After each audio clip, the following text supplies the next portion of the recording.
abantu abalalu negaana ebikola bya full figure era ndabula ekiwala ekyo kifull figure simanyi oba ekyo ekiwala kyagala kunzaalamu mwana simanyi lwaki ekinneesonyiwa nze siri mugoberezi w'NRM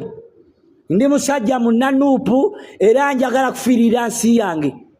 ekyo nkimanyi mujja kunkuba amasasi naye ekijja kijje nsazeewo nga ndaba nti mubutuufu sirina ngeri gye ngenda kusisinkana Allah okulaba nga ntambuza obulimba ekyokubiri baavayo ne banjogeza ebintu by'ebisiyaga ku Kyagulanyi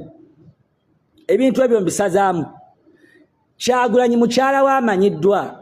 wabula gavumenti evaayo n'ekwata ebisiyaga n'ebiteeka ku Kyagulanyi n'ekigendererwa ekyokwagala omwonoona Sipiika Anita Amongo omukazi oyo bayinza okuba akozesa ne bakazi banne talina waatuuka n'atayogera ku bisiyaga ng'abizza ku Kyagulanyi gwe atali musezi olaba otya omusezi buli waatuuka awuza bisiyaga bitegeera kukkiriza babisiyaga Sipiika wa Parliament Anita Amongo nenneeyerusa gyeyeyerusa ateeka okuba nga alabika akozesa bakazi banne gwalika kati ebisiyaga ebitamuva mu kamwa bwavayo ne babikookera ku Kyagulanyi so baasalawo bampaledinge njogere ebintu ebyo mbizze ku Kyagulanyi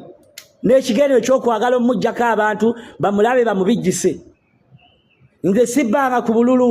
bino mbyogedde ndi mu mayindi zange 5 nti olwaliro wenziruse ku basajja abo ababadde bampaledinga nga babadde tebaagala nveeyo nga buli wengezaako okwemulula bambuuza olazeewa buli wengezaako okwemulula bambuuza olazeewa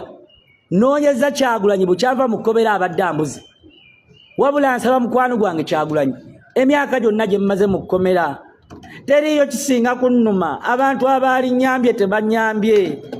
abantu Kyagulanyi ebbanga lyonna mu kkomera tubadde naawe tukwebaza okutulabirira tukwebaza buli kyotaddemu naye abantu gavumenti teyagala twogere birungi by'otukoledde